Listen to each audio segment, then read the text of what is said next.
నాకు అత్యంత ఆప్తులు సోదర సమానులు బండ్ల గణేష్ గారు నారా చంద్రబాబు నాయుడు గారు 53 రోజుల పాటు జైల్లో ఉన్నటువంటి సందర్భంలో వారు క్షేమంగా తిరిగి బయటకు రావాలి అని చెప్పి వెంకటేశ్వర స్వామి వారిని మొక్కుకొని హైదరాబాద్ నుంచి తిరుమల కాలినడకన వచ్చి మొక్కు తీర్చుకుంటానని చెప్పి వారు ఆ రోజున అనుకోవటం, ఆ తర్వాత చంద్రబాబు నాయుడు గారు మనందరికీ తెలుసు క్షేమంగా బయటకు రావడమే కాకుండా పెద్ద ఎత్తున ప్రజా మద్దతుతో తిరిగి రాష్ట్రానికి ముఖ్యమంత్రి కావటం.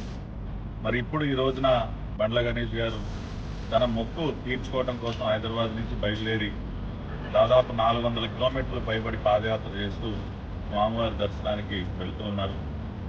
వారికి నా సంఘీభావం తెలియజేయడం కోసం ఈ రోజున మరి బీచ్ పల్లి వద్ద వారి క్యాంపుకి నేను రావటం, వారికి నా సంఘీభావాన్ని తెలియజేస్తూ ఆ స్వామివారి ఆశీస్సులతో దిగ్విజయంగా వారు తలపెట్టిన ఈ సంకల్ప యాత్ర పూర్తి చేయాలని నేను కోరుకోవడం జరిగింది.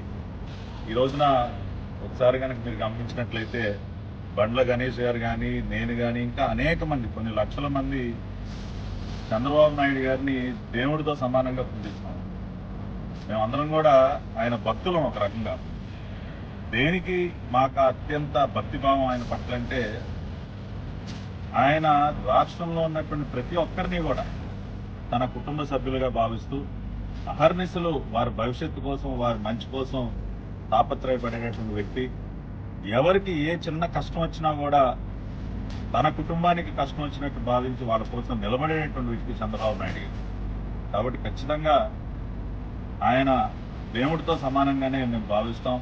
ఆయన మంచి కోసం నిత్యం పూజిస్తాం. ఆయనే కాకుండా ఆయన కుటుంబం మొత్తం, నారా లోకేష్ గారు కానీ, సోనమ్మ గారు కానీ, ప్రతినిత్యం నిస్వార్థంగా ప్రజల కోసం నిలబడేటటువంటి కుటుంబం. భువనేశ్వర్ గారు, మరి బండ్ల గణేష్ గారి కుటుంబానికి కూడా అత్యంత సన్నిహితంగా ఉండేటటువంటి వ్యక్తి. ఎన్టీఆర్ ట్రస్ట్ ద్వారా మరి ఎన్నో సేవా కార్యక్రమాలు, ఒక ముఖ్యమంత్రి బిడ్డగా, ఇంకొక ముఖ్యమంత్రికి అర్ధాంగిగా, రేపు కాబోయే ముఖ్యమంత్రికి తల్లిగా, మరి వీరందరికీ కూడా వెనుముకగా నిలబడేటువంటి వ్యక్తి భువనేశ్వరి గారు. మరి వారి కుటుంబం మొత్తం కూడా బాగుండాలి అని చెప్పి ఈ రోజున బండ్ల గణేష్ గారు, నేను ఏ కష్టంలో ఉన్నా నాకు అండగా నిలబడేటువంటి వ్యక్తి నా గణేష్ అన్న.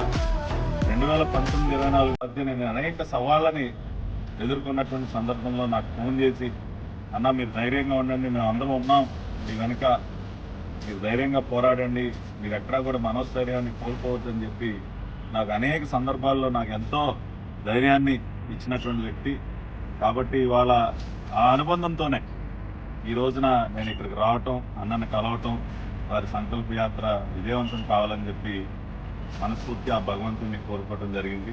తిరిగి అన్న విజయవంతంగా యాత్ర పూర్తి చేసిన రోజున మళ్ళీ అన్నతో పాటు స్వామివారి దర్శనానికి వెళ్తాం.